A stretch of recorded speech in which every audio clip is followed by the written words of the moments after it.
So I think you've got to kind of get out of the way when it comes to like being okay with and trusting the people that you hired to represent your brand, and then ultimately realizing that like your people are also your brand, and especially like your employer brand, they are your culture. So like, and a great example of this is like I think of like Wells Fargo because I work there, right? Wells Fargo is a massive company.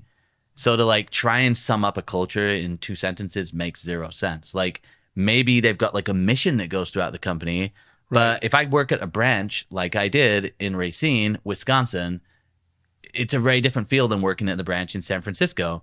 So it's like you have like multiple cultures going on, but really what makes the company is just your experience that you have with the people you work with. Totally. So I think that's where like if you hire somebody, if you start freaking out and go, whoa, they're going to start posting stuff online, then I'm just asking like, well, why did you hire the person in the first place?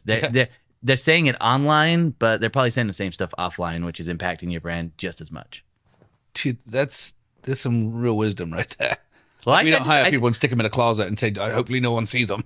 I think of like the brand like Chick-fil-A is a great example, right? Because I love Chick-fil-A's brand. But you know what? I've been to some Chick-fil-A's where like I expected something and then I didn't get it. Like I didn't get my pleasure. Yeah. I didn't get that, or I didn't get the feeling, and it like taints the brand. And it's like, but the brand is the same, but the experience that I have is different, so it affects the brand. You get what I'm talking about, though. It's like, because that does come up again, and like to give some context too, like I spent 2021. Sorry, I'm laughing at a joke I just made. We had to cut it out. There we go. You can leave that in. All right. Keep going. I'm not laughing anymore. I was crying a little bit.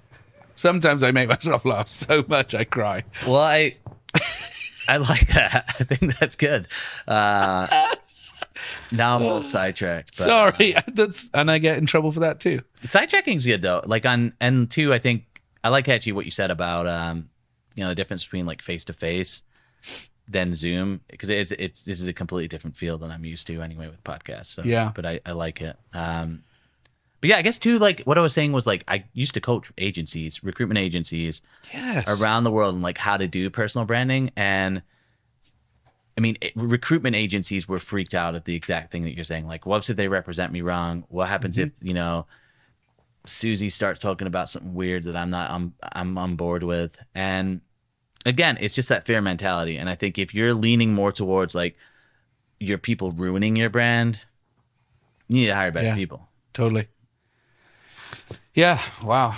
And it's okay. And I honestly think it's okay if a person in your brand thinks differently than your brand.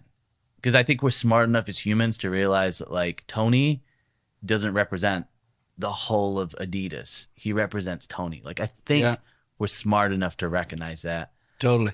Now, if you're the person that's like running the Adidas tweets, that's a different story, right? But if like for example, this happened right recently with like Kanye, and like I was just thinking, right? He was saying, and I saw an Adidas employee on LinkedIn like spoke up about it, and this was before they fired him, and it went viral on LinkedIn.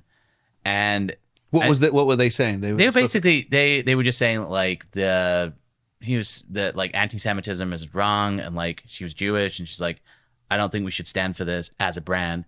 And obviously everybody supported her, and then like 2 days later they're like, yeah, we fired him. But when I'm reading that, it's like I understand that that's a person, and even if they work for Adidas, it's like I'm smart enough, and we're smart enough to know that like it's still an individual's point of view.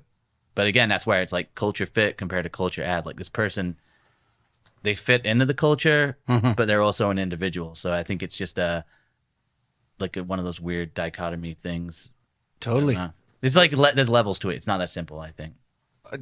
I would agree. Obviously, and I squirm. Like when you went on that, I'm like, yeah, I'm good with you saying Kanye, but then when you start saying like I'm like, are we going to cut this out, or like, what is he going to? You know what I'm saying? Like, that's how I would feel.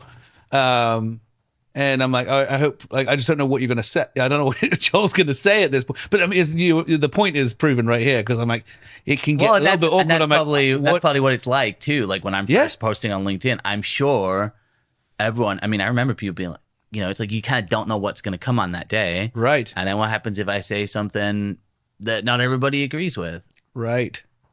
Yeah, which I mean, I think, well, I mean, these are the challenging parts to who owns somebody's personal brand and who owns the social media they write on, and what if someone else is paying? I mean, like, there's a lot going into it when you talk to employees branding themselves, and what happens when they act or behave in a way that you don't want to be the bigger brand of a company.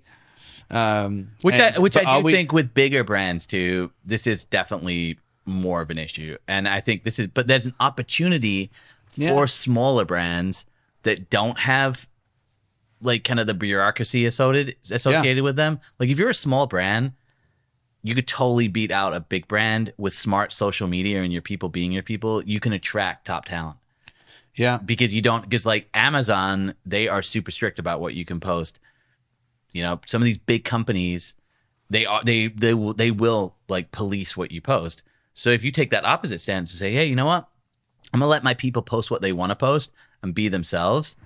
Yeah, you can actually win in a talent game because people start seeing your content and they're like, oh, that seems like a place where people genuinely enjoy and can be themselves. Yeah, and that's what people kind of want to work in too. You know.